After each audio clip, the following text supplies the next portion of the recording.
إن الحمد لله نحمده ونستعينه ونستغفره ونعوذ بالله من شرور أنفسنا ومن سيئات أعمالنا من يهده الله فلا مضل له ومن يضلله فلا هادي له وأشهد أن لا إله إلا الله وحده لا شريك له وأشهد أن محمدا عبده ورسوله يا أيها الذين آمنوا اتقوا الله حق تقاته ولا تموتن إلا وأنتم مسلمون يا أيها الناس اتقوا ربكم الذي خلقكم من نفس واحدة وخلق منها زوجها وبث منهما رجالا كثيرا ونساء واتقوا الله الذي تساءلون به والأرحام إن الله كان عليكم رقيبا يا أيها الذين آمنوا اتقوا الله وقولوا قولا سديدا يصلح لكم أعمالكم ويغفر لكم ذنوبكم ومن يطع الله ورسوله فقد فاز فوزا عظيما أما بعد فإن أصدق الحديث كتاب الله وإن خير الهدي هدي محمد صلى الله عليه وسلم وشر الأمور محدثاتها وكل محدثة بدعة وكل بدعة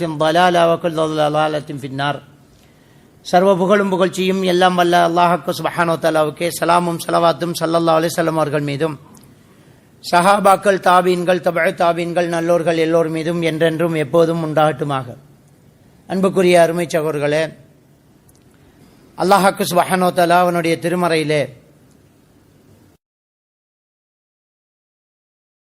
இலா மக்ஃபிரத்தின் மின் ரப்பிக்கும் வ ஜன்னா அர்துஹா ஸமாவாத்து வல் அர்த் உஇத்தத் லில் முத்தகீன், உங்களுடைய இரட்சகனுடைய மன்னிப்பின் பக்கமும் சொர்க்கத்தின் பக்கமும் நீங்கள் விரைந்து முன்னேறுங்கள். அந்த சொர்க்கத்தின் விசாலம் என்பது வானம் பூமி அளவுக்கு விசாலித்திருக்கிறது, அது இறையச்சம் உள்ளவர்களுக்காக தயாரிக்கப்பட்டுள்ளது என்று அல்லாஹ் தஆலா சொல்லி காட்டுறான்.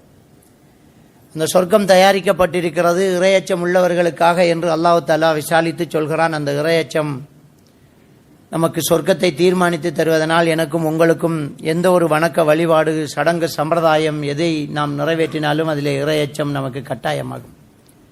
அந்த இறையச்சம் என்பது அல்லாஹ்வுடைய கட்டளைகளை எடுத்து அவன் பொருத்தத்துக்காக அமல் செய்வதும், அல்லாஹ் தடுத்ததை விட்டு விலகி அவனுடைய கோபத்திலிருந்து தப்பித்துக் கொள்வதும் இறையச்சம் என்று இறையச்சத்துக்கு வரைவிலக்கணத்தை உலமாக்கள் சொல்கின்றார்கள்.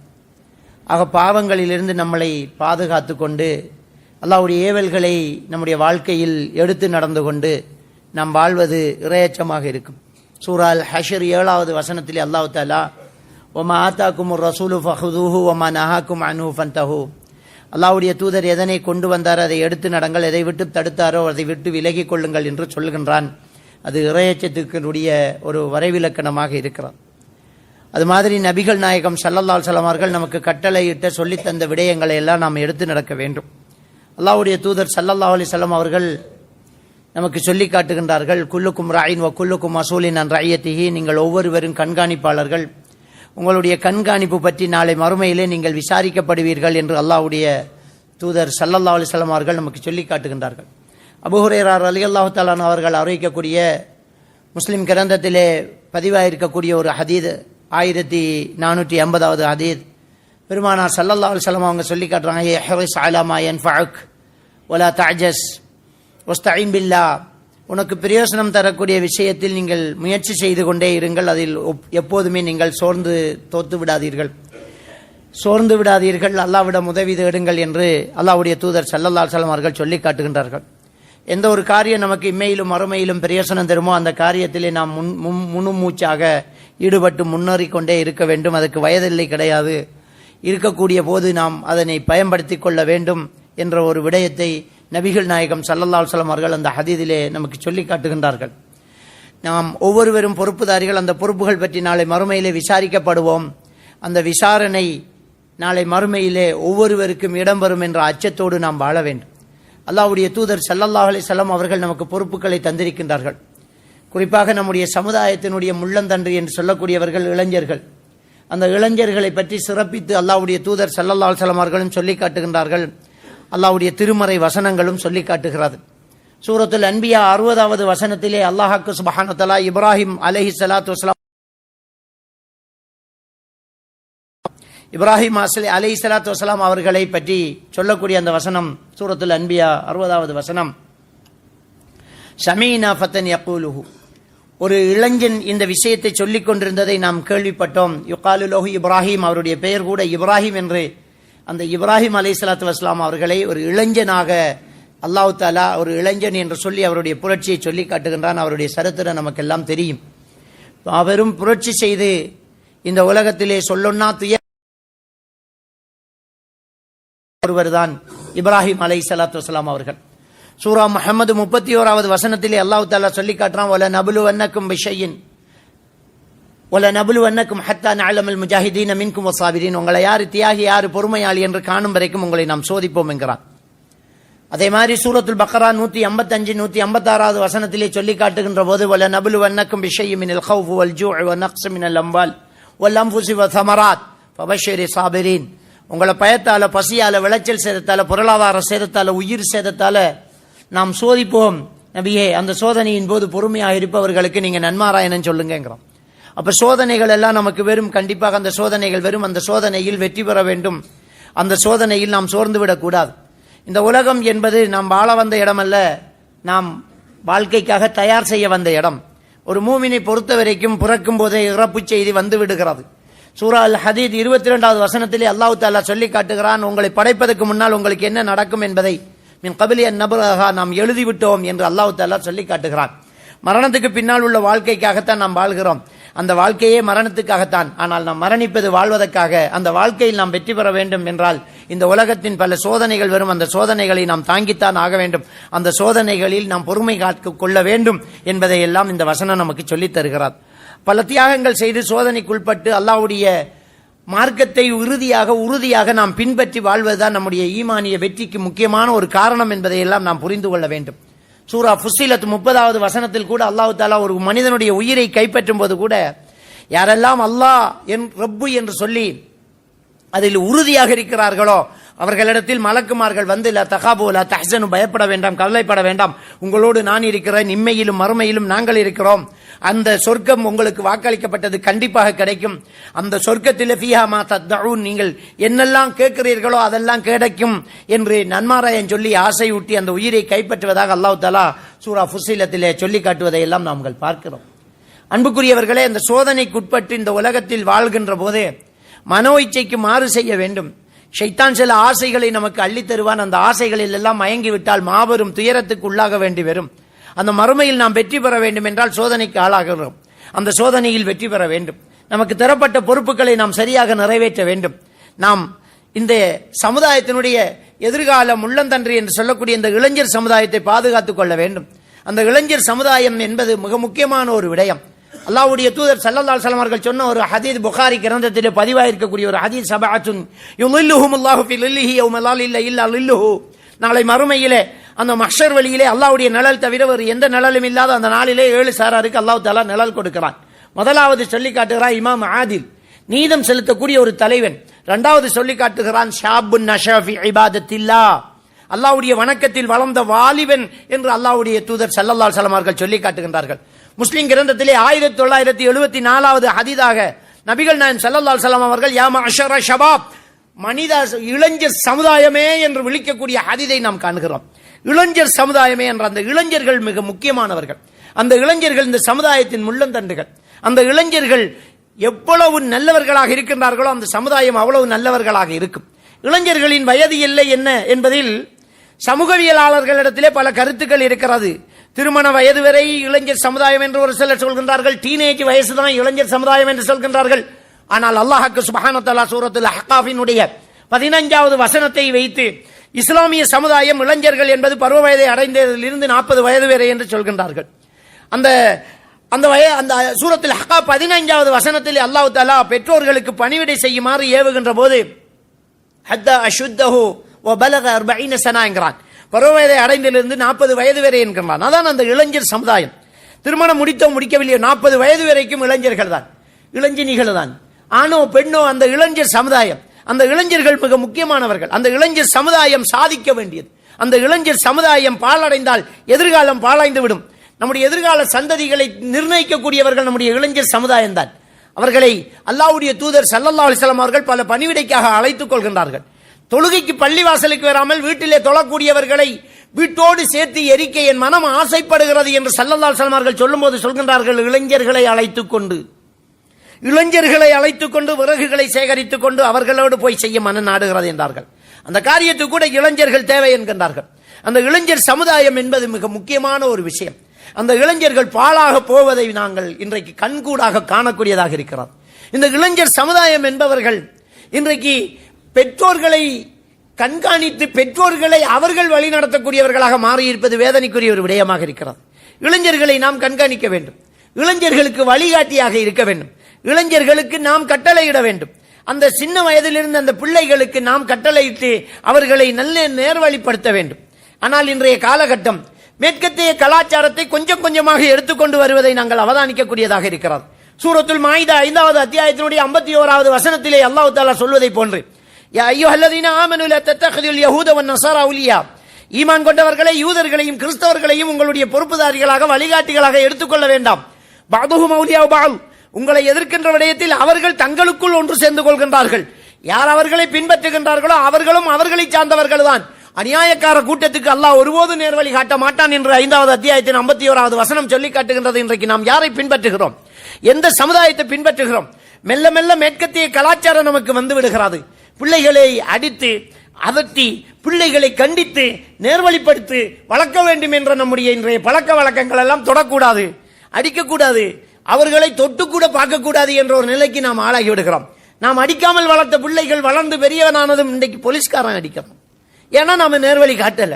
ஸ்கூல்ல சேர்க்க கொள்ள கூட நம்ம இந்த பிள்ளை என் பிள்ளை தான் கண்ண முக்கத்தை விட மத்த எல்லாம் அடிங்க சார் என்று சொல்லித்தான் சேர்த்தோம். இப்ப ஸ்கூல்ல சேர்க்கும் போது தொடக்கூடாது 119 தெரியும், ஆசிரியர்களாலும் முடியல, அவங்க இஷ்டத்துக்கு போயிட்டே இருக்கிறாங்க. இதை யாரு கட்டுப்படுத்துறது? இந்த இளைஞர் சமுதாயம் சீர்பெற்றால் தானே எதிர்காலம் நல்ல முறையில் சீர்வரும் என்பதை நாங்கள் எல்லாம் புரிந்து கொள்ள வேண்டும். பிள்ளைகள் வளரும் போதே தொழுகைகளை முக்கியத்துவம் கொடுக்க வேண்டும். தொழுகை எவ்வளவு பெரிய ஒரு கட்டாய கடமை என்பதை நாம் காட்டிக் கொடுக்க வேண்டும். பெற்றோர்களாகிய நம்மிடத்தில் இருந்தால் தானே பிள்ளைகளுக்கு வரும். பழையவர்கள் சொல்வார்கள், நூலை போல் சேலை தாயை போல் பிள்ளை என்பார்கள், பானையில் இருந்தால் தான் அகப்பையில் வரும் என்பார்கள். தொழுகையை பற்றி நாம் சொல்லிக் கொடுத்தோமா? வீட்டில் நாம் தொழுதோமா? பிள்ளைகளை கூட்டிக் கொண்டு பள்ளிக்கு வந்தோமா என்பதை நாம் எல்லாம் சிந்தித்து பார்க்க வேண்டும். 4வது அத்தியாயத்தினுடைய 103வது வசனத்திலே அல்லாஹ் தஆலா சொல்லி காட்டுகிறார், இன்ன ஸலாத்தகான தஅலல் முஃமினீன கிதாபம் மவ்கூதா, நிச்சயமாக இந்த தொழுகை என்பது மூமின்கள் மீது ஒரு நேரம் குறித்த கடமையாக்கப்பட்டுள்ளது என்கிறார். இந்த தொழுகை எவ்வளவு முக்கியத்துவமானது! இந்த தொழுகை நாம் சொல்லிக் கொடுத்தோமா? பள்ளிவாசல்கள் நிரம்பி வழிய வேண்டுமே. அல்லாஹ்வுடைய அந்த 7 சாரார் நிழல் வருகிறார்கள் என்ற அந்த கூற்று புகாரி ஷரீஃபிலே இடம்பெற்றிருக்க கூட்டிய அல்லாஹ்வுடைய தூதர் ஸல்லல்லாஹு அலைஹி வஸல்லம் அவர்கள் சொன்னார்களே, அதில் ஒன்று நான் சொன்னேன், ஷாபு நஷா ஃபி இபாதத்தில்லாஹ், அல்லாஹ்வுடைய வணக்கத்தில் வளர்ந்த வாலிபன். அடுத்ததாக அல்லாஹ் தஆலா சொல்லக்கூடியது யாரு தெரியுமா? பள்ளிவாசலோடு உள்ளம் கொழுவிக் கொண்டவர்கள். எங்கே பள்ளிவாசல்கள்? பள்ளிவாசல்களிலே இளைஞர்களை காணவில்லையே. இளைஞர்கள் இன்றைக்கு சந்திகளிலும் நைட் பிறகு மோட்டார் பைக்கிலும் ஓடி திரிகின்றார்களே, இந்த பைக்கில் வேண்டி கொடுத்தவர்கள் யார்? அந்த பைக்கிலால் நடக்கக்கூடிய ஆபத்துக்கள் என்ன, விபத்துக்கள் என்ன, எத்தனை உயிர் பலி கொள்ளப்படுகிறது? யார் இதனை கண்காணிப்பது? கண்காணிக்கப்படவில்லையே. அந்த பிள்ளைகள் பள்ளிவாசலுக்கு ஏவப்பட்டார்களா? தொழுகை எவ்வளவு முக்கியமானது என்று சொல்லிக் கொடுக்கப்பட்டதா? அல்லாஹ் தஆலா சூரா அல் முத்தஸிர் 42வது வசனம் 43வது வசனம் அல்லாஹ் தஆலா சொல்லி காட்டுகிறார், மஸலக்கக்கும் ஃபீ ஸக்கர், இந்த நரகம் என்ற சக்கர் என்ற அந்த நரகத்துக்குள் நீங்கள் ஏன் வந்தீர்கள் என்று அவர்களிடம் கேட்கப்படும். லம் நக்கும் மினல் முஸல்லீன், நாங்கள் தொழாமல் இருந்துட்டோம் என்கிறார்கள். சக்கர் என்கிற அந்த நரகத்துக்குள் வந்ததுக்கு காரணம் தொழவில்லையாம். அந்த சக்கர் என்ற நரகத்தை பற்றி தெரியுமா? சூரா அல் முத்தஸிர் 26வது வசனத்தில் அல்லாஹ் தஆலா சொல்லி காட்டுகிறான், லவாஹத்துல் லில் பஷர், எட்டி பார்த்தால் மனித தோல் கலண்டு விடும், அவ்வளவு உஷ்ணமானது, அவ்வளவு கொடூரமான அந்த நரகத்திலே தொழவில்லை என்பதனால் தூக்கி போடப்படுகிறது. பரவாயில்லையா நம்முடைய குழந்தைகள் தொழாமல் இருப்பது? அந்த குழந்தைகளுக்கு தொழுகையை சொல்லிக் கொடுத்தோமா? பள்ளிவாசலோடு உள்ளத்தை கொழுவிக்கொள்ள வைத்தோமா? இந்த பிள்ளைகள் இவ்வளவுக்கு பாழா போகிறதே, யார் கொடுத்தது இந்த சோதனை? யாரோடு இந்த பிள்ளை பழகிறான் என்பதை நாம் பார்க்க வேண்டுமா இல்லையா? எந்த பிள்ளைகளோடு இந்த பிள்ளை சேருகிறது என்பதை நாம் பார்க்க வேண்டுமா இல்லையா? அபூ ஹுரைரா ரலியல்லாஹு தஆலா அவர்கள் அறிவிக்கக்கூடிய ஒரு ஹதீஸ் அபுதாவுதி என்ற அந்த கிரந்தத்திலே பதிவாயிருக்கிறது. 4833வது ஹதீஸ். நபிகள் நாயகம் ஸல்லல்லாஹு அலைஹி வஸல்லம் அவங்க சொல்லி காட்டுறாங்க, அல் மர்உ அலா தீனி கலீலி ஃபல்யன்துர் மை யுகாலிலுஹு, ஒரு மனிதன் தான் நெருங்கி பழகும் நண்பனின் கோட்பாட்டில் கொள்கைக்குள் மாறிவிடுகிறான். யாரோடு பழகிறான் என்று பார்த்து பழகட்டும் என்றார்கள். நம்ம யாரோடு பழகிறோம் என்பதை பார்க்க வேண்டும். என்ன சூழலிலே நாம் இருக்கிறோம் என்பதை பார்க்க வேண்டும். ஒரு மனிதன் வளர்வதற்கும் வாழ்வதற்கும் சூழல் ரொம்ப பெரிய முக்கியமான ஒரு விடயம். பெருமானார் ஸல்லல்லாஹு அலைஹி வஸல்லம் அவர்கள் இஸ்லாத்தை ஏற்றுக்கொண்ட மக்களை அவருடைய சூழலுக்கு தான் வரத்தன்னார். இந்த மதீனாவுக்குள் வாங்கள், எங்களோடு வந்திருங்கள். சூழல் ரொம்ப முக்கியம், அயலவர் ரொம்ப முக்கியம், வாழும் தெரு ரொம்ப முக்கியம், பழகக்கூடிய நட்பு ரொம்ப முக்கியம். அந்த நட்போடு சேர்ந்து பழகக்கூடிய மக்களோடு சேர்ந்து நாம் வாழ வேண்டும். என்றால் நன்மையை ஏவி தீமையை தடுக்கக்கூடியவர்களாக நாம் இருக்க வேண்டும். நல்லது செய்யக்கூடிய மக்களோடு நாம் இருக்க வேண்டும். அவர்களுடைய விஷயம் நம்மளோடு ஒட்டிக்கொள்கிறதே, அவர்களுடைய பழக்க வழக்கங்கள் நம்மளோடு சேர்ந்து கொள்கிறதே. அதனால் நம்முடைய பிள்ளை யாரோடு பழகிறான், எங்க போறான், எந்த கிரவுண்ட்ல விளையாடுறான், யாரோட பழகிறான், எங்க இருக்கிறான்ங்கிறத நம்ம பார்க்க மாட்டேங்கிறான். இன்னைக்கு எல்லா பழக்கங்களும் இன்றைக்கு பிள்ளைகள் இடத்துல வருது. அவன் வர மாட்டேங்கிறான். 6 மணிக்கு மேல வீட்டை வரலாட்டி அடி வாங்கின சமுதாயம் நம்முடைய சமுதாயம். பெற்றோர்கள் நமக்கு பெரம்பு வச்சுட்டு காத்துக்கிட்டு இருந்தாங்க. இன்னைக்கு பெரம்பே இல்ல, அவங்க இஷ்டத்துக்கு வாழ்றோம். என்ன அந்த பிள்ளை வளர்க்கல, வளருது பிள்ளைகளை வளர்க்கல, பிள்ளை வளருது. பெற்றோர்களுக்கு மரியாதை செய்யல. நபிகள் நாயகம் ஸல்லல்லாஹு அலைஹி வஸல்லம் அவர்கள் முதியவர்களுக்கு பெற்றவர்களுக்கு எப்படி மரியாதை செய்தாங்க தெரியுமா? சஹாபாக்களோடு உட்கார்ந்து பேசிக்கிட்டு இருக்கிறாங்க. திரும்பி பார்க்கிறாங்க, தனக்கு பால் ஊட்டிய தாய் வந்துகிட்டு இருக்கிறாங்க. பெருமானா ஸல்லல்லாஹு அலைஹி வஸல்லம் அவர்கள் எழுந்து இடைவரைக்கும் நடந்து அந்த மூதாட்டியின் கையை பிடித்து அந்த தாயே என்று அவர்களை அழைத்து வந்து தான் போர்வியை உதறி கீழே விரித்து அந்த வெள்ளையிலேயே உட்கார வைத்து கண்ணியம் செய்த நபிகள் நாயகம் ஸல்லல்லாஹு அலைஹி வஸல்லம் அவர்கள் சொன்னார்கள், வயதானவர்களை மரியாதை செய்யாதவனும் சிறியவர்களிடம் இரக்கம் காட்டாதவனும் என்னை சார்ந்தவர் அல்ல என்று நபிகள் பெருமானா ஸல்லல்லாஹு அலைஹி வஸல்லம் அவர்கள் சொன்னார்கள். நாங்கள் தௌஹீத் பேசுகிறோம், ஏகத்துவம் பேசுகிறோம், குர்ஆன் ஹதீஸ் பேசுகிறோம். ஒருவர் சபைக்கு வரும்போது அவருக்காக எழுந்து நிற்க எவர் விரும்புகிறாரோ அவருடைய இடத்தை நரகத்தில் எடுத்துக்கொள்ளட்டும் என்று ஹதீஸை சொல்லுகிறோம். ஒரு வகுப்பறையில் ஒரு ஆசிரியர் வரும்போது அவருக்காக எழுந்து நிற்பது தவறு. ஆசிரியர் சலாம் சொல்ல வேண்டும், மாணவர்கள் வலைக்கும் அஸ்ஸலாம் சொல்ல வேண்டும். ஆனால் இதை வைத்துக்கொண்டு பெரியவர்களை மொத்தமாக மதிக்காமல் போய்விட்டார்கள். சோபாவிலே காலுக்கு மேல் கால் போட்டு படுத்துக் கொண்டிருக்கிறான். பாப்பா வருகிறார், அப்படியே தான் படுக்கிறான் அவன். என்னென்று அதெல்லாம் இஸ்லாம் இல்லையா? நாங்கள் தௌஹீத். யார் சொன்னா தௌஹீத் என்று? இது தௌஹீத் என்று யார் சொன்னார்? வாப்பா வந்தா எழுந்து சரியா இருந்து சலாம் சொல்லக்கூடாதா? ஆசிரியரை கண்டா எழுந்து போய் வரவேற்று கூட்டிட்டு வரக்கூடாதா?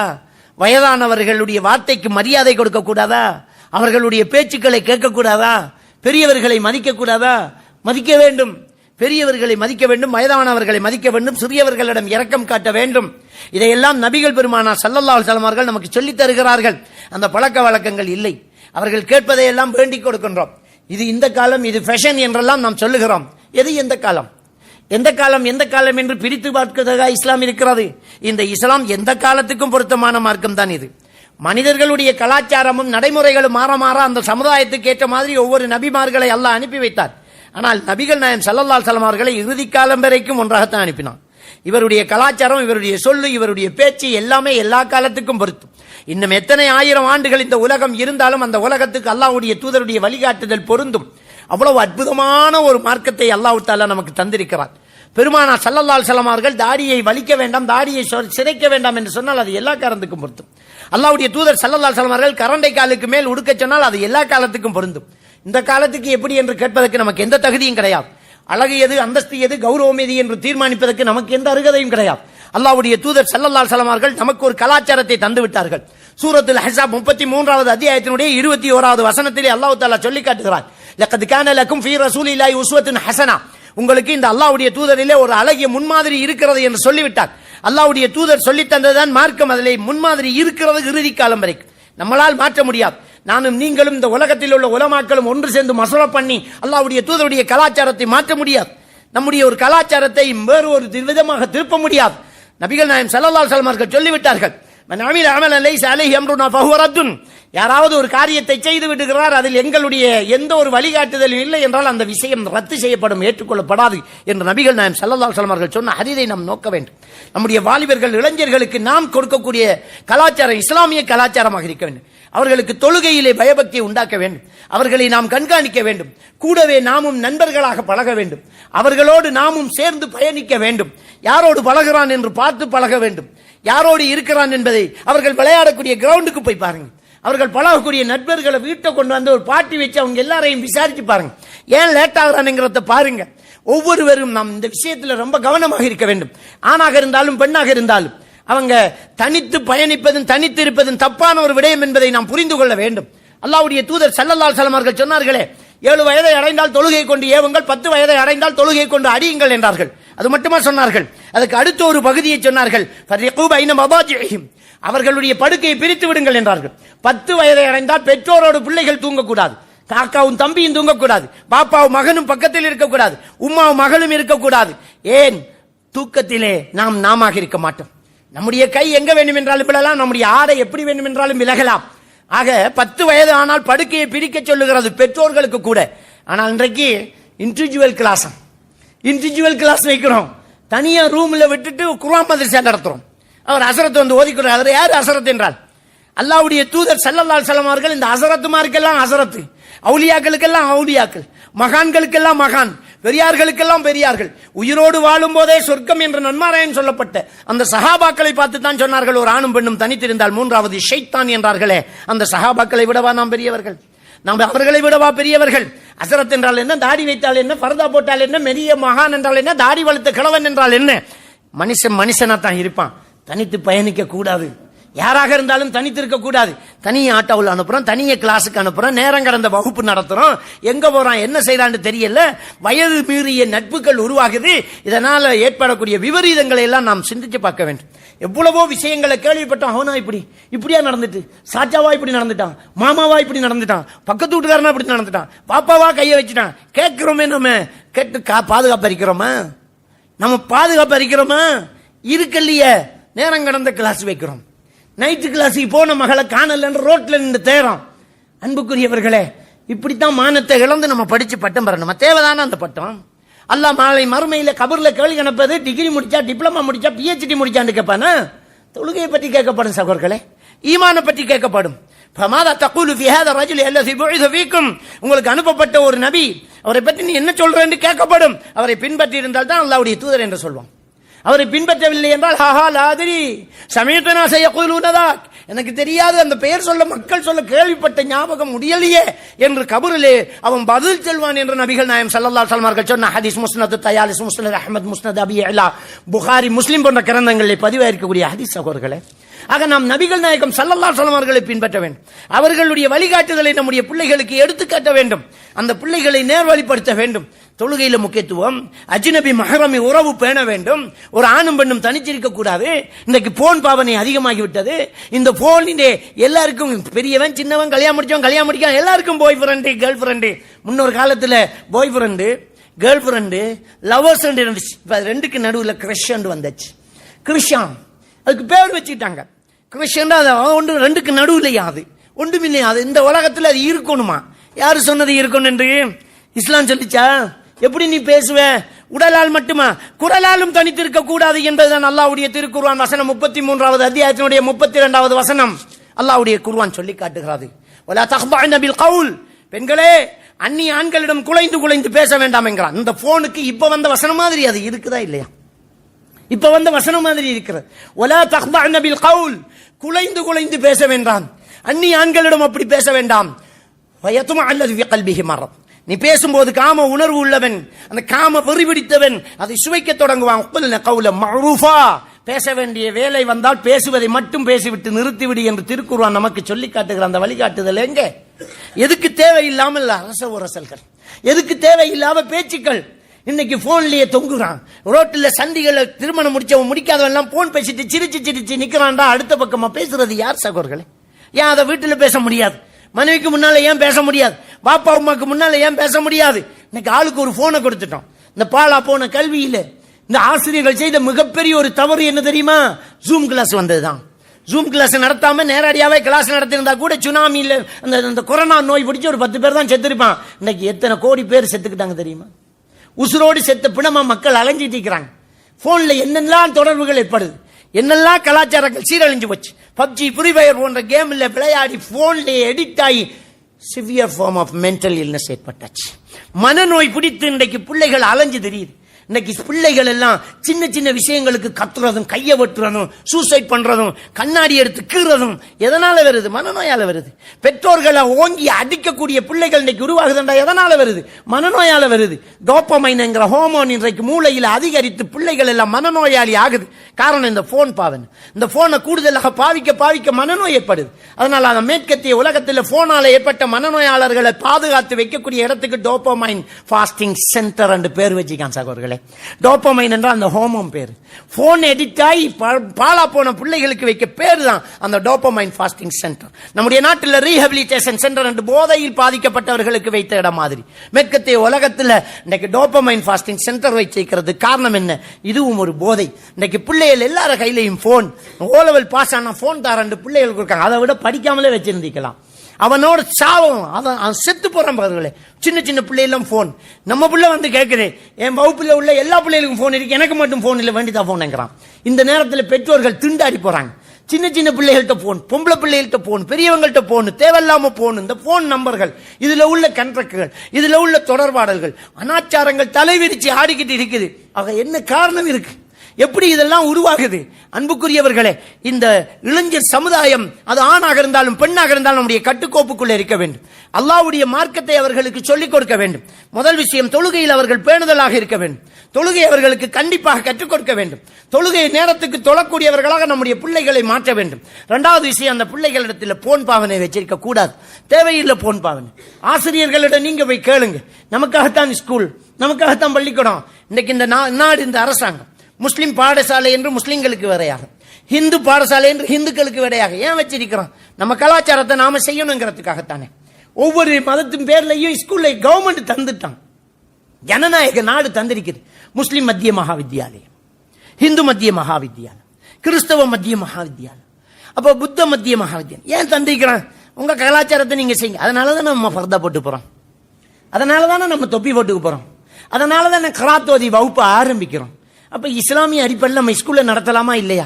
அப்ப இஸ்லாமிய அடிப்படையில் நடத்த வேண்டியது. ஏன் இடையில சில சிறுகள் தாடி வச்சவனுக்கு ஏன் இஸ்லாத்தில் அனுமதி இல்லை? ஸ்கூல்ல விரட்டி விடுறோம். எதுக்கு? நபிகள் நாம் ஸல்லல்லாஹு அலைஹி வஸல்லம் அவர்கள் தாடியை விடுங்க வைங்கன்னாங்க. ஒரு மாணவன் அல்லாஹ்வை பயந்து நான் ரசூலுல்லாஹ் கட்டுப்படுறேன், தாடியை வலிக்க கூடாதுன்னு தாடியோட ஸ்கூலுக்கு போனா விரட்டி விடுறாங்க. விரட்டி விடுறவன் முஸ்லீம், நிர்வாகம் முஸ்லீம், ஆசிரியர் முஸ்லீம், பள்ளிக்கூடம் முஸ்லீம். ஆனா யூதனை போய் பாருங்க, மேற்கத்திய உலகத்தில் யூதன்ட்டு தாடியோட போனாலும் ஒண்ணுமில்லை, நீ வா, அறிவுக்கு தான் இடம் இருக்கு வாங்கிறான். தோட்டத்தை பார்க்கணும். இவன் சொல்லலாம் திஸ் நாட் டிசிப்ளின் என்கிறான். அல்லாஹ்வுடைய தூதர் ஸல்லல்லாஹு அலைஹி வஸல்லம் அவர்கள் சொன்னது டிசிப்ளின் இல்லையா?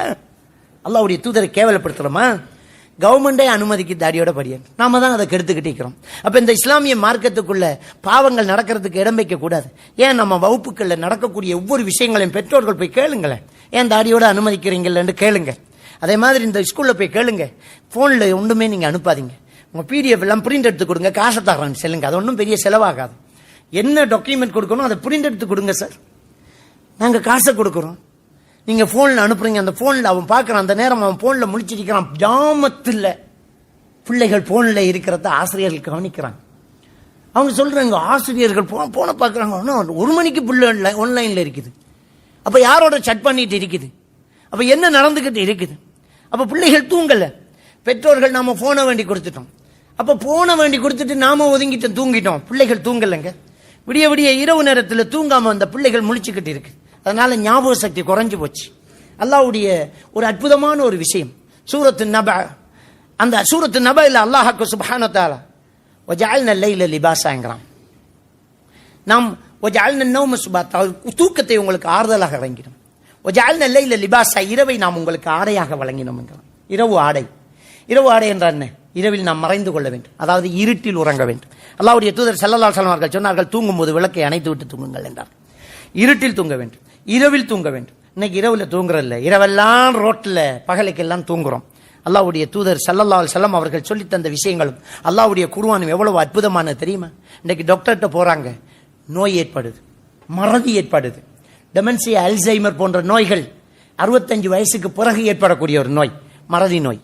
அதாவது மூளையில் அசிட்டைட் கோலின்ங்கிற ஹோமோன் ட்ரை ஆகி மூளையில் உள்ள செல்லுகள் செத்து போய் மறதி ஏற்பட்டு இன்றைக்கு மறந்து வந்தது மறந்து திண்டது மறந்து இப்ப வந்ததை மறந்து ஆறு பிள்ளை என்று பெத்த பிள்ளையை கேட்கக்கூடிய ஒரு நோய் தான் இந்த டெமென்சியா, அல்சைமர் 65 வயசுக்கு ஏற்படுது. இன்றைக்கு இளையவர்களுக்கு ஏற்படுது. அது என்ன காரணம் என்று கேட்டால் அல்லாஹ்வுடைய அற்புதமான இந்த குர்ஆன் வசனம் இன்றைக்கு அழகா விளங்குது நமக்கு. டாக்டர்மார் என்ன சொல்றாங்க தெரியுமா? இரவில் நேரத்தோடு இருட்டில் தூங்க வேண்டும் அப்படிங்கிறான். ஏனென்றால் நம்முடைய ஞாபக சக்தியை அதிகப்படுத்தக்கூடிய, இந்த மூளையின் செல்லுக்கு வலுவூட்டக்கூடிய, அதுக்கு சக்தி ஊட்டக்கூடிய மெரோட்டின் என்கிற அந்த ஹோமோன் இரவில் ஆழ்ந்த உறக்கத்தில் இருட்டில் சுரக்கும் என்று சொல்கின்றார்கள். இருட்டில் தூங்கணுமா, ஆழ்ந்த உறக்கத்தில் இருக்கணுமா, அப்பதான் அந்த ஹோமோன் சுரக்கும். லைட்டை போட்டு தூங்கினா சுரக்காதான், முழிச்சுக்கிட்டு இருந்தா சுரக்காதான். அப்ப இருட்டுல இரவுல ஆழ்ந்த உறக்கத்துல சுரக்கிற அந்த ஹோமோன் சுரக்கல, லைட் ஓவர் பண்ணி நேரத்தோட தூங்குங்க டாக்டர் ரிப்போர்ட் கொடுக்கிறார், ட்ரீட்மெண்ட் பண்றான். இரவுல தூங்குங்க, இருட்டுல தூங்குங்கிறான். இன்னைக்கு அல்லாஹ்வுடைய குர்ஆன் வசனம் உண்மையாகுது. நாம் அல்லாஹ் எப்பவோ சொன்ன விஷயத்தை எடுத்து நடக்க மாட்டேங்கிறோம். இன்னைக்கு நைட்டு இந்த ரோட்டு நெடுப்பத்துல போங்க, 2 பக்கம் ஹோட்டல் தான், ரோட்டு முழுக்க ஹோட்டல் தான். நம்ம வாப்பா மார் வெளிநாட்டில் உழைக்கிற காசெல்லாம் அந்த ஹோட்டலுக்கு தான் போகுது. லட்சக்கணக்கில் செலவு போடுறான். யாரெல்லாம் இளைஞர்கள் தான், சின்ன பிள்ளைங்க தான். உமா அப்பா என்ன செய்யறாங்கன்னு தெரியல, உமா என்ன செய்யறான்னு தெரியல, தேரலையே அந்த பிள்ளைகளை. ஒரு போய்க்கில் 3 பேர் ஆக்கன் ரேஸ் ஓடுறதும், அவங்க அதை பாய்க்கிறோம் இதை பாய்க்கிறோம் தூள் பாய்க்கிறதும், இந்த ஹோட்டல் எல்லாம் சாப்பிட்றதும். மச்சான் புதுசா ஒரு ஹோட்டல் வந்தீங்கடா, அதுல இன்னும் போய் பார்க்கல, வாங்கடா இன்றைக்கு போவோம் அப்படின்னு எங்கெங்க ஹோட்டல் திறந்து அங்கெல்லாம் மேய்ஞ்சிக்கிட்டு வர மாடுகளாக பிள்ளைகள் மாறி போய் இருக்கு. இதுக்கு காசு கொடுத்தக்கூடிய மாடுகளாக பெற்றோர்கள் ஓடச்சிக்கிட்டு இருக்கிறாங்க. கட்டுப்படுத்த வேண்டாமா? எதுக்கு இந்த காசு உழைக்கிறோம், என்ன செலவாகுதுங்கிறத சிந்திச்சு பார்க்க வேண்டாமா? பிள்ளைகளுக்காக குடும்பத்துக்காக ஓடுறோம் ஓடுறாங்க, குடும்பத்தை விட்டுட்டு ஓடுறாங்க.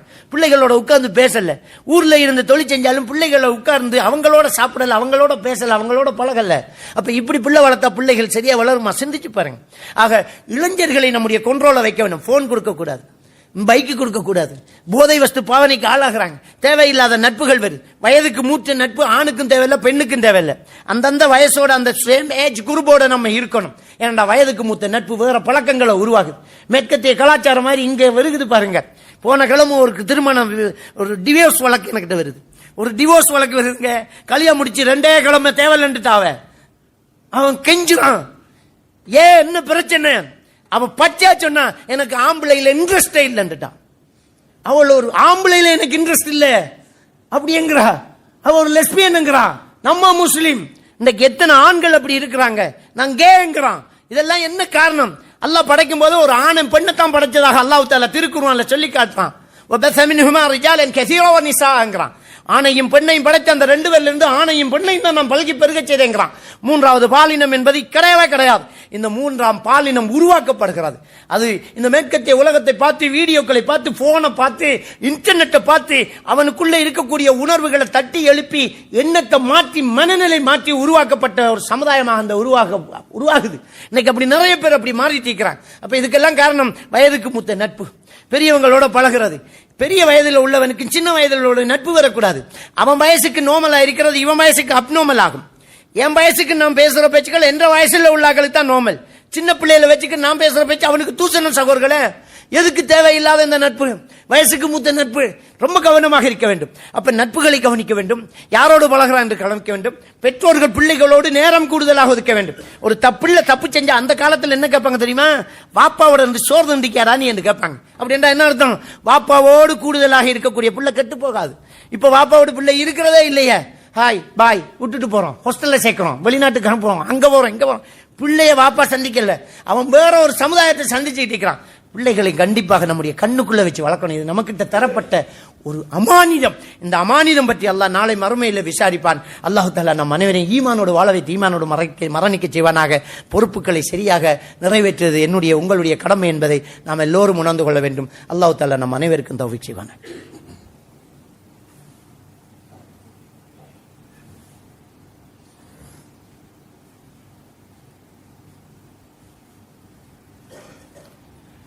الحمد لله نحمده ونستعينه ونستغفره ونعوذ بالله من شرور أنفسنا ومن سيئات أعمالنا من يهده الله فلا مضل له ومن يضلله فلا هادي له وأشهد أن لا إله إلا الله وحده لا شريك له وأشهد أن محمدا عبده ورسوله أما بعد. அன்புக்குரிய அருமை சகோதரர்களே, இன்றைய இளைஞர் சமுதாயம் இவ்வாறு வழிகட்டு போவதற்கு இன்னும் ஒரு முக்கியமான ஒரு காரணம் இருக்கிறது. அது நாம் விரும்பியோ விரும்பாமலோ நாம் ஏற்றுக்கொள்ளத்தான் வேண்டும். ஏன்னா அல்லாஹ்வுடைய தூதர் ஸல்லல்லாஹு அலைஹி வஸல்லம் அவருடைய ஒரு வழிகாட்டுதல் இங்கே உடைக்கப்பட்டிருக்கிறது. அல்லாஹ்வுடைய தூதர் இந்த இஸ்லாமிய மார்க்கத்துக்கு நமக்கு சொல்லித்தந்த ஒரு வழிமுறை இங்கே தகர்க்கப்பட்டிருக்கிறது. அது சீதன கலாச்சாரம். சீதனம் என்கிற ஒன்றை இஸ்லாமிய மார்க்கம் அறிமுகப்படுத்தவும் இல்லை. அப்படி ஒன்று கிடையாது. வாத்து நிசா சதகாத்திஹின்ன நிஹலா, பெண்களுக்கு அவர்களுடைய மகர் தொகை மனமுவர்ந்து கொடுத்து திருமணம் முடித்துக் கொள்ளுங்கள் என்றுதான் சூரத்து நிசா 4வது அத்தியாயத்தில் 4வது வசனம் சொல்லுது. மகரை கொடுத்து கல்யாணம் முடிங்க. இந்த மகரை ஒரு ஆண் பெண்ணுக்கு கொடுத்து கல்யாணம் முடிக்கணும். அந்த பெண்ணு ஆணுக்கு மாத்தி கொடுக்கிறது தான் சீதனம். அந்த சீதனத்துக்கு அரபுல ஒரு வேர்டு இல்லை, வார்த்தை இல்லை. ஏன்னா அங்க அரபுல இஸ்லாத்துல அது இல்லை. அரபுல இன்னைக்கு உலமாக்கள் மௌலைமார்கள்ட்ட கேட்டு பாருங்க, சீதனத்துக்கு அரபால என்னன்னு கேளுங்க. சீதனத்துக்கு அரபால அவங்க முழிப்பாங்க, இல்ல அப்படி ஒரு சாமான் இல்ல, இல்லாததுக்கு எப்படி சொல்லு வரும். இப்ப சீதனம் வந்தாச்சு இல்லையா, அதை அரபுல விளங்கப்படுத்துறதுக்கு வார்த்தை உருவாக்கப்படுது. உருவாக்கப்பட்ட வார்த்தையின் பேர் தான் ரஷ்வத்துன் நிக்காஹ், திருமண லஞ்சம் என்ற வார்த்தையை நம்ம உருவாக்கி இருக்கிறோம். சீதனத்துக்கு அரபுல ஒரு வேர்டு இப்ப உருவாக்கி இருக்கோம், ரஷ்வத்துன் நிக்காஹ், திருமண லஞ்சமா, அப்படி ஒன்று நம்ம உருவாக்குறோம். அப்ப சீதனம் என்கிற உண்டு, அந்த சீதனம் காசா கொடுக்கிறது, வீடா கொடுக்கிறது, காணியா கொடுக்கிறது, பைக்கெலா கொடுக்கிறது, இதெல்லாமே சீதனம் தான். இந்த சீதனம் என்கிற இந்த பாழா போன இந்த பாவத்தை இன்னைக்கு தெரிஞ்சவங்க, தெரியாதவங்க, பெரியவங்க, படிச்சவங்க எல்லாரும் செஞ்சுக்கிட்டே இருக்கிறாங்க. எந்த அளவுக்கு என்ற மௌலைமார்களே சீதன வீட்டுல போய் உட்கார்ந்துகிட்டு இருக்கிறது ரொம்ப கேவலமான ஒரு விஷயம்தான். மற்றவங்க தவறு செஞ்ச பரவாயில்ல, உப்பே பழுதாக கூடாது, உப்பு தான் மத்ததை பழுதாக்காம இருக்கிறது, உப்பை போட்டு தான் மத்ததை பாதுகாக்க. உப்பே பழுதானா அங்க வேலையே இல்லை.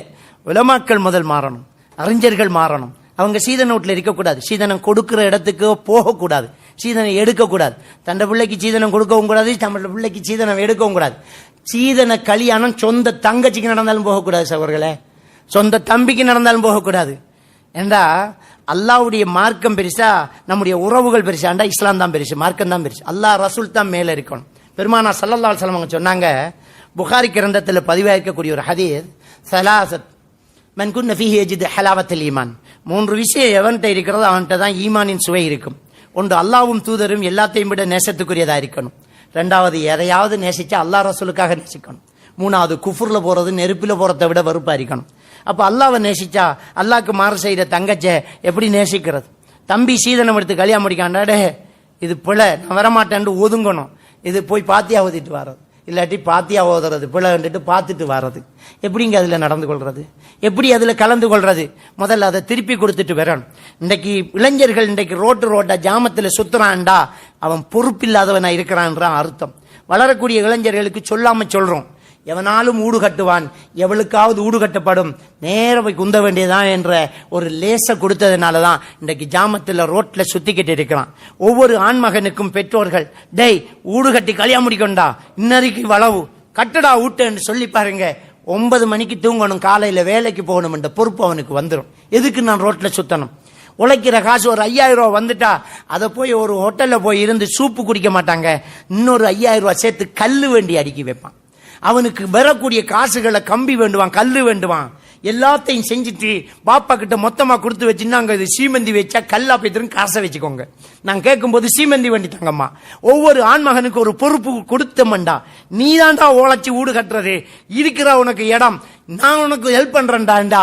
ஒவ்வொரு ஆம்பளை பிள்ளையும் தான் பாடுபடுவான், எவனுக்கும் கஷ்டம் கிடையாது. இன்னைக்கு 4 பொம்பளை பிள்ளை பெற்று அவன் அப்படியே ஒட்டாண்டியா போறாங்க, செத்து போறான், தலையில இருக்கிற முடி கொட்டு போகுது, தூக்கம் இல்லாம இன்றைக்கு எத்தனை பாப்பாமார் அழுகுறாங்க.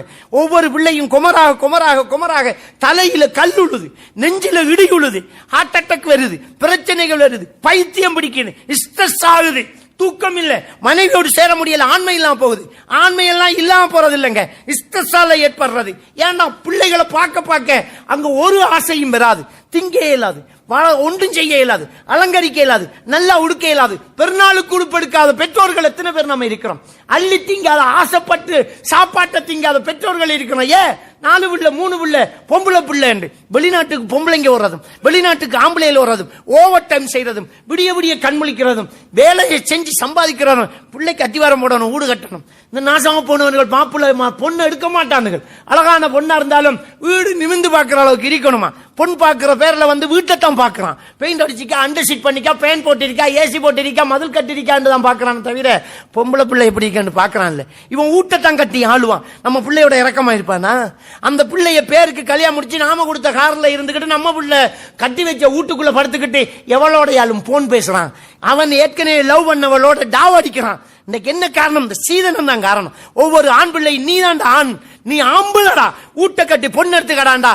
ஒவ்வொருத்தருக்கு ஒரு பிரச்சனை மட்டும்தான் சவர்களே, அவனுக்கு கூடு கட்டுற வேலை மட்டும்தான். ஆம்பளை பிள்ளைக்கு உமா அப்பா கூட நிற்பான், அவன் கட்டிக்கிட்டு போவான், வழிய மட்டும் காட்டினா போடு, கோட்டை போட்டா ரோட்டை போடுவான். ஆம்பளை பிள்ளைகளை தைரியப்படுத்துங்க, நீ வீடு கட்டிடா, பொண்ணுறா என்று சொல்லுங்க. அடுத்தவனை பார்த்து பொண்ணை நகக்கூடாது. மௌலவி சாப் எடுத்திருக்கார், சேர் எடுத்திருக்கார், டாக்டர் எடுத்திருக்கார், ஆஜி எடுத்திருக்கார், என்ன கூட்டாளி எடுத்தீங்கன்னா அவனை பார்க்காத, இஸ்லாத்தை பார். அல்லாஹ்வை பார். நமக்கு முன்மாதிரி அல்லாஹ்வுடைய தூதர் தான், வேற யாரும் கிடையாது சகோதரர்களே. தூதர் தான். சூரத்துன் நஜ்ம் 3வது வசனம். அல்லாஹ்வுடைய தூதர் ஸல்லல்லாஹு அலைஹி வஸல்லம் அவர்கள் பற்றி அல்லாஹ் தஆலா சொல்றான், மா யன்திகு அனில் ஹவா, அவர் மனோ இச்சை பிரகாரம் பேச மாட்டார். சூரத்துன் நஜ்ம் 4வது வசனம், இன் ஹுவ இல்லா வஹீன் யூஹா, அவர் பேசுவதெல்லாம் வஹீதான் என்று அல்லாஹ் தஆலா டிக்ளேர் பண்றான். அதே மாதிரி அல்லாஹ்வுடைய தூதரை பற்றி அல்லாஹ் தஆலா சொல்லி காட்டுறான். சூரா அல் ஹஷ்ர் 7வது வசனம், வமா தக்கும் ரசூலு ஃபஹுது, அல்லாஹ்வுடைய தூதர் கொண்டு வந்ததை எடுங்கங்கறான். அல்லாஹ்வுடைய தூதர் தடுத்ததை விட்டு விடுங்கங்கறான். அல்லாஹ்வுடைய தூதர் கொண்டு வந்ததுங்க இந்த இஸ்லாம். அல்லாஹ்வுடைய தூதர் கல்யாணத்துக்கு முறை சொல்லி தராங்க, இப்படித்தான் கல்யாணம் பண்ணணும்ங்கறாங்க. சீதனம் எடுத்து கல்யாணம் பண்றல்ல, பெண்ணை எடுத்து உன் வீட்டுக்கு கொண்டு வா, மகரை கொடுத்து பொண்ணை எடுத்துக்கு வா, ஆம்பளை ஆயிரு. ஆம்பளை இல்லாம ஒரு பொண்ணுகிட்ட போய் படுக்கிறவனாக, ஒரு அங்க போய் இருக்கிறவனா இருக்கக்கூடாது, அங்க போய் இருக்கிறவனா இருக்கக்கூடாது. நாம ஒரு ஆணா இருக்கணுங்க. தலாக்குடைய சட்டத்துல மட்டும் ஒரு சட்டம் சொல்றாங்க, இதா மாப்பிள்ளோட விட்டா இதா இருக்கணுமா, அப்ப மட்டும் வாடகைக்கு வீடு எடுக்கிறாமா? இதா இருக்கிறது மாப்பிள்ளோட விட்ட இஸ்லாமிய சட்டமா, அப்ப மட்டும் வாடகைக்கு வீடு. அப்ப இன்னைக்கு இருக்கிறவங்க எல்லாம் இதா இருக்கா, பொண்டாட்டி தான் என்ன செய்யணும், தலாக் பண்ணி புருஷனை இதாவுல இருப்பாட்டணும். அவ வீட்டுல இருக்கிறோம் நம்ம. தயவு செஞ்சு இந்த சீதனம்ங்கிறத அன்றைக்கு சீர்கட்டு போறதுக்கு முக்கியமான காரணம், நாம எடுத்துட்டேங்கிறதுக்காக அதை நியாயப்படுத்தக்கூடாதுங்க. நான் எடுத்துட்டேன், நம்ம உமா அப்பா எடுத்துட்டாங்க, இதுக்கு முன்ன நடந்துட்டு என்ன செய்யற அப்படின்னு நியாயப்படுத்தி சாட்டு சொல்லி இன்றைக்கு சாக்கு சொல்லக்கூடிய ஒரு சமுதாயமாக உருவாகுது. அதுக்கு என்ன வைக்கிறாங்க பேர் வச்சு தெரியுமா? அது விரும்பி தந்தா ஹதியாவை தந்தா எடுக்கலாம். யாரு கொண்டு வந்துடுறதா இது? ஹதியாவை தந்தா விரும்பி தந்தா எடுக்கலாம். யாருக்கு அந்த மனோய் செய்யலையே, அது அடுக்குமா? இது 7 அல்லாஹ் கிட்ட சொல்ல முடியுமா? அது அவங்க விரும்பி தந்தது. அந்த விரும்பி தந்ததுதான் மாமனார் விரும்பி என்ற பிள்ளைக்கு தான் கொடுக்கார். ஒரு சின்ன சண்டை பிடிச்சுப்பார், காவினுக்கு வச்ச பெட்டிச்சு காசு கூட தரணும் சண்டைக்கு நிப்பார். அப்ப விரும்பி தந்தா திருப்பி கப்பானா? அது ஹதியாவா? ரோட்டால போறவனை கூப்பிட்டு இந்த ஊடு உனக்கு அந்த ஹதியா கொடுக்கானா? பிள்ளைய கட்டின மாப்பிள்ளை தானே கொடுக்கான், அது ஹதியாவா? ஹதியா என்ற பேர்ல தான் லஞ்சமும் கொடுக்குற. அந்த லஞ்சம் ஹலால் ஆயிருமா? சந்தோஷம் சார், நாங்க நீங்க ஹெல்ப் பண்ணிக்கீள், எங்கட கேஸை கிளியர் பண்ணிக்கீள், இது சந்தோஷம் என்று கொடுக்கான். பேர் என்ன? சந்தோஷம். இல்ல இல்ல வேணும், சும்மா வச்சுக்கோங்க சார், இது ஒரு கிஃப்ட், ஹதியா. அப்படித்தான் சீதனத்துக்கு ஹதியாங்கிறான். அப்ப லஞ்சம் ஹலாலா? அல்லாஹ் அல்லாஹ் இதை ஏத்துக்குவானா? சிந்திச்சு பாருங்க. மௌலைமார் சொல்றாங்க ஹதியா கொடுக்கலாமா? மௌலைமார் சொல்றாங்க, தௌஹீத் பேசுற மௌலைமார் சொல்றாங்க, என்ன சொல்றாங்க? அது அன்பளிப்பு ஹலால்.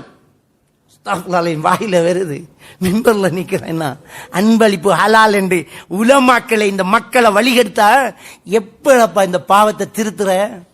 அவன் வீடு கட்டி கல்யாணம் முடிக்கிற இந்த இஸ்லாமிய கலாச்சாரம் எப்ப வார? ஒவ்வொரு ஆண் மகனும் மரணிக்கும் போது அனந்தர சொத்து எப்படி மிஞ்சும்? முதல்ல இந்த உலமாக்களை மாற்றணும், அந்த உலமாக்கள் மாறணும். அவன் பாராட்டின் நாம மாற்றணும், பொதுமக்கள் மாற்றணும். அவன் பேசக்கூடாது, அந்த கல்யாணத்தில் கலந்து கொள்ளக்கூடாது, இதுல நாம சம்பந்தப்படக்கூடாது. தப்பு தப்பு தான். சாட்டி சொல்லி இஸ்லாத்தை மாற்றக்கூடாது. முன்னால் இருந்த ஒரு சமுதாயம் குரங்குகளாகவும் பன்றிகளாகவும் மாற்றப்பட்டது தெரியுமா?